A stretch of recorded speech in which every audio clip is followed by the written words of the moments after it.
안녕하세요. 리서치 헬퍼 박 대표입니다. 오늘은 정부 지원 사업을 받는 데 있어서 어떤 순으로 지원받는 게 유리한지 그거에 대해서 좀 설명드리도록 하겠습니다.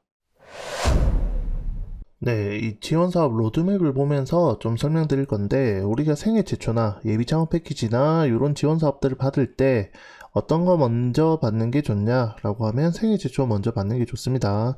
이게 자격 조건이 이제 청년들만, 나이 어린 청년들만 가능하기 때문에 내가 이제 한 번도 창업하지 않은, 특히 대학생들은 생애 최초 지원 사업들을 받아서 창업하시는 게 더 좋다라고 얘기 드리고 있고요.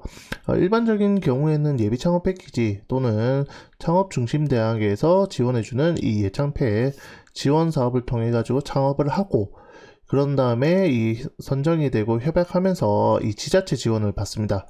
이 지자체에서 뭐 1,000만원, 2,000만원, 3,000만원 정도 지원해주는 사업들이 있는데, 그런 시제품 개발 사업이나 아니면 초기 기업 성장 지원 사업이 있는데, 이런 것들을 같이 받아서 수행하시면 될 것 같고요. 우리가 이제 창업하고 1년 지나면 매출이 어느 정도 나와줘야 됩니다. 저는 이제 매출 이제 한 1억 정도 매출 발생해야 된다라고 설명드리고 있는데, 예비 창업 패키지나 다른 지원 사업을 통해서 한 명 채용할 수 있기 때문에 꼭 한 명 채용하고 매출도 1억 이상 발생시켜 달라라는 얘기들 하고 있고, 그래야 그 이후에 청년 창업 사관학교든 초기 창업 패키지로 넘어가는데 유리하다는 거죠. 초기 창업 패키지로 넘어가시게 되면 이 중심대학 초창패든 아니면 청창사든 이렇게 트랙이 나뉘게 됩니다. 어떤 거를 가든 상관없어요. 다만 초기 창업 패키지를 받든 청년 창업 사관학교를 받든 둘 중에 하나만 지원받을 수 있습니다. 네, 그 이후에 이제 마케팅, 뭐 홈페이지나 영상이나 브로셔 지원해주는 사업들, 여러 가지 마케팅 지원 사업이 있는데, 물론 초기 창업 패키지나 청년 창업 사관학교에 있는 사업에서 마케팅을 지원할 수 있습니다. 하지만 요 사업 외에 마케팅 지원 사업 따로 나오는 게 있어서 그런 사업들 지원해서 받으시면 청창사에서 뭐 이제 홈페이지 만드는 비용들이나 이런 것들은 또 세이브 할 수 있겠죠. 그러고 나면 이제 2년차가 될 텐데, 매출은 한 3억 정도, 그 다음에 고용은 한 2명 정도 있는 상태가 되어야 또 다음 사업을 진행하는데 유리합니다. 물론 초기 창업 패키지나 청년 창업 사관학교는 이 중기부 사업이라서 타 부처의 문체부나 환경부나 아니면 이제 농식품 관련된 타 부처의 초기 창업 지원 사업들이 있습니다. 그래서 그 사업들 이제 신청해서 받아주시면 이제 3년차 되기 전에 뭐 지원 사업들 많이 받을 수 있고, 이때 이제 바우처 사업, 특허 지원 사업이나 바우처 사업이나 아니면 비대면 이런 사업들을 이제 받아서 좀 더 우리 기술을 더 고도화할 수 있는 그런 부분들로 가시면 될 것 같고요. 이제 3년차가 되면 매출은 한 5억 정도 발생을 하고 이제 고용도 3명 이상이 되는 것들을 추천합니다.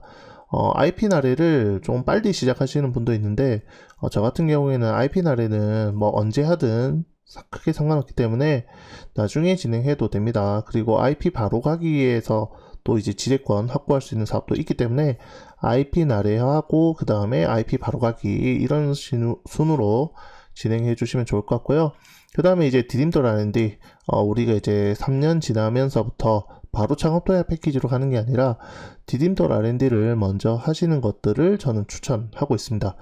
디딤돌 R&D 쓰는 게 조금 어렵긴 하지만 R&D 사업에 대한 가이드나 이런 부분들이 잘 나타나 있기 때문에 참고해 주시면 될 것 같고, 저는 이때 매출이 그래도 한 6억 정도는 되고 고용은 4명 이상 되는 것들을 추천합니다.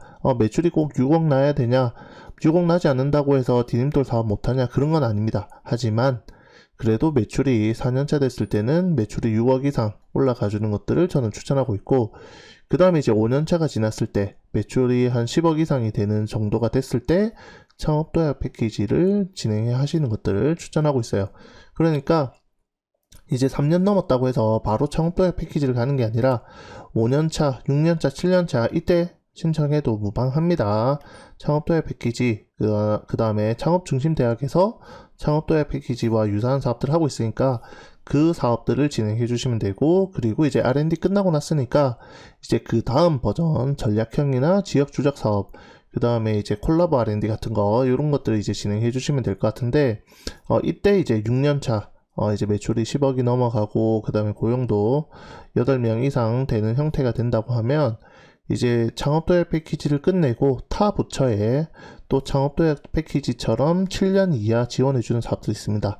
뭐 최근에는 10년 이하 지원 사업도 있기 때문에 우리가 타 부처에 또 지원 사업들 신청해 주시면 될 것 같고, 그리고 난 다음에 이제 다년차 R&D, 그러니까 2년차 또는 3년, 4년 길게 하는 R&D를 진행해 주시면 되고, 제가 여기에서 고용은 총 9명까지 늘리는 과정으로 나타냈습니다. 왜 9명까지 했냐면 10명 이상 되는 순간부터 이제 우리가 의무적으로 받아야 되는 교육이나 인건비 지원 사업이나 이런 부분들에 대해서 조금 달라지는 부분들이 있어서 고용은 특별히 많이 늘릴 이유가 없다고 하면 한 9명 정도로 유지해 주시면 좋을 것 같고, 만약에 이제 뭐 매출이 엄청나게 많이 늘어난다, 뭐 10억이 아니라 20억, 30억, 뭐 50억까지 가는 업체다라고 하면 당연히 고용도 뭐 10명, 20명 이렇게 올라가야 되겠죠. 그런 부분들 각 회사에 맞게 참고해 주시면 될 것 같고, 그냥 일반적인 제가 생각했을 때 가이드를 제공해 주는 거라고 생각해 주시면 좋을 것 같아요. 네, 정부 지원 사업을 받는 데 있어서 제가 지금 설명드린 내용들이 정답은 아닙니다.